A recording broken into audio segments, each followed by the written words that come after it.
Assalamu alaikum wa rahmatullahi ta'ala wa barakatuhu. Yan uwa masu girma, barkanmu da warhaka. Barkanmu da yammaci, da fatan kowa yana cikin ƙoshin lafiya. Yar faɗakarwa ce a gurguje yan uwana maza da mata game da abin da ya shafi gangar jikin ɗan adam da kuma wato ainihin ruhi. Wanda wa'annan abubuwa guda biyu su ne suka haɗu suka wato ainihin gina jikin ɗan adam har aka ambace shi da suna mutum. Ana gane kamalar ɗan adam ne wato ta samuwarsa, ruhinsa da gangar jiki baki ɗaya. Wato aljanibul maddi da aljanibul ruhi, wayannan su ne suka haɗu suka yi jikin ɗan adam. Ɗaya baya yi sai da ɗaya, shi yasa za ka iya kiransu idan ka ga dama spiritual component of man da kuma ainihin physical component of man. Wayannan abubuwa guda biyu ɗaya baya yi sai da ɗaya, kamar ciki ne da gadon baya, kowane yana taimakon ɗaya.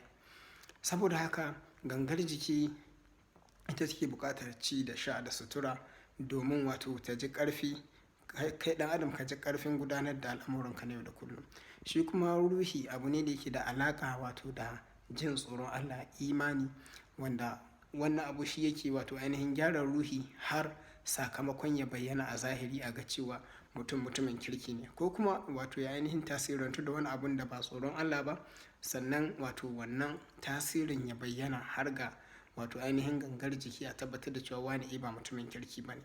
To almuhim, abin da za mu ɗauki izina a nan shine cewa kowanne daga cikin abubuwan guda biyu yana buƙatar abun da zai taimaka masa domin wato ainihin mai ɗauke da wannan gangan jiki da ruhi wato ya bayyana ga idanuwan ɗan uwansa ko kuma 'yan uwansa ko al'ummar da yake ciki a matsayin mutumin kirki, ko kuma ya wato ainihin bayyana gare su cewa ba mutumin kirki ba ne. Allah ya rantse da wato ainihin hankali da tunanin ɗan adam a cikin suratu shams, gajeruwar sura, wadda inda yake faɗa bayan bismillahir rahmanir rahim wa shamsi wa duhaha, har inda yake cewa wa nafsin wa ma sawwaha fa alhamaha fujuraha wa taqwaha. Wato Allah ya rantse da rayuwar mutum da kuma abin da ya daidaita ta, wato shine hankali kenan.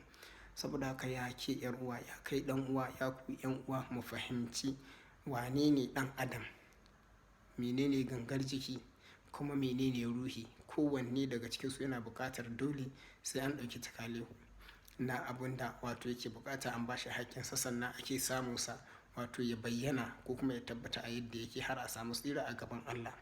Kuma kowanne Allah zai yi tambaya, da Allah manzon Allah ya gaya mana cewa kullukum ra'in wa kullukum mas'ulun an ra'iyatihi. Za a tambaye ka me ka wace tarbiyya ko me ka ainihin tanadar wa gangar jikinka har ya kasance a yadda yake, sannan kuma ruhinka me ka tanada a tattare da shi har ya kasance a yadda yake. Saboda haka yan uwa mu kula, mu lura da kyau, kada fitintinin zamani su zamanto igiyar talala a tattare da mu, wato ko talalabiya wadda za ta ja mu ta kai mu ga ainihin hallaka, mu manta da menene asalin halitta. Allah da ya ce ya halicce mu ba don komai ba sai don mu bauta masa, ci da sha duk suna cikin nau'in bauta. Saboda haka in ka nemi halaliya ka ci, gangar jikinka ta girma ko ka ji daɗi ko wani abu, Allah bai hana jin daɗi ba, hasali ma shi ya kawo jin daɗin, ka ci halak. Shi yasa wato ya ce mana ya ayyuhal ladhina amanu kulu min tayyibati ma razaqnakum, ku ci daga cikin tsalkakan abubuwan da muka wato ainihin azzarta ku da su. Saboda haka ba wanda Allah ya hana jin daɗi ba kuma wanda Allah ya ba dama ya je ci haramu ko kuma ya ci abin da bai kamata ba.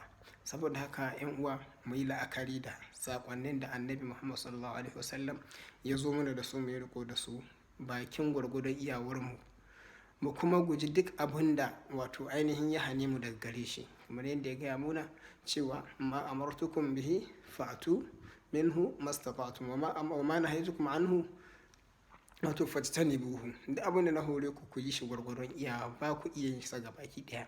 Abin kuma da na hane ku to ku guje shi gabaki ɗaya. Saboda haka dan adam kowane iri ne, dan tara ne bai cika wato ainihin 10 ba.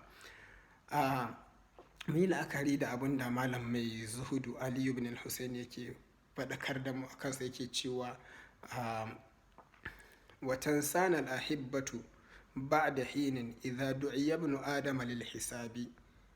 وتنسانا الأحبة بعد حين إذا دعي ابن آدم للحساب يحول عن قريب من قصور مزخرفة إلى بيت التراب يحول عن قريب من قصور مزخرفة إلى بيت التراب. Ya ‘yan uwa, duk yanda ka cika ƙoshi, duk yanda ka tara, wata rana wallahi masoyanka za su daina son ka, za su manta da kai. Wallahi matanka da ‘ya'yanka da ƙanninka da duk wani masoyi da kake ji da shi zai manta da kai komai daren daɗewa. Haka gidaddajinka da motocinka da duk abin da kake da shi, wallahi ana ji ana gani. Duk wani mai son ka na kusa da kai yana ji yana gani za a raba ka da gidanka, a ɗauke ka a kai ka cikin makwancinka, wallahi a rufe ka. Ba kuma wani wayo, ba tsimi, ba dabara. Muna fatan Allah maɗaukin sarki ya ba mu ikon kiyayewa. Allah maɗaukin sarki kuma ya samu cika da imani. Daga ƙarshe ina cika mana wato wannan bayani da wani sako da wani kasurgumin malami ya wato faɗakar da mu a matsayinmu na mumine, yake cewa ya khadimal jismi kam tashqa li khidmatihi ata'abta nafsaka fima fihi khusranu aqbil ala an-nafsi wastakmil fada'ilaha wa anta birruhi la bil jismi insanu. Ya kai mai faɗi tashin ganin sai ka kyautata ma jikinka, ka cika shi, ka masa hidima. Shin za ka ci gaba da wahalar da kanka ne akan abun da ƙarshensa hasara ne?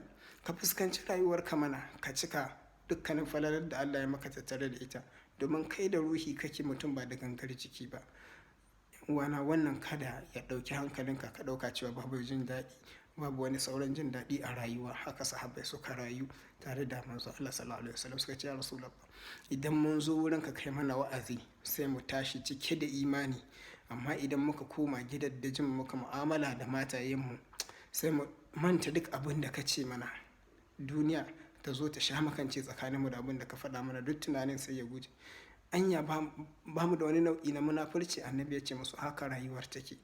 Dama dole sai an yi nan an yi nan. Wabtaghi fi ma ataka Allahu ad-dara al-akhirah wa la tansa nasibaka min ad-dunya. Saboda haka ya zamanto din kana tunawa kana mantawa, to dama ai ɗabi'ar ta ɗan adam ɗin kenan.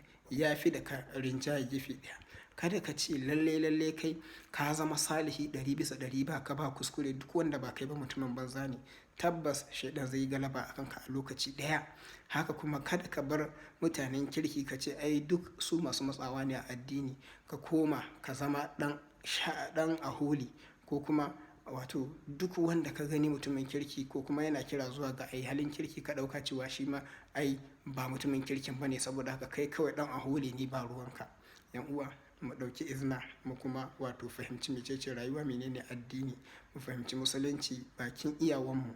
Inda mu gane ba, mu je mu tambaya ko mu je makaranta. Mutum uku ba sa taɓa taɓewa: mai zuwa makaranta, ko kuma mai tambaya, ko kuma ka zama malami.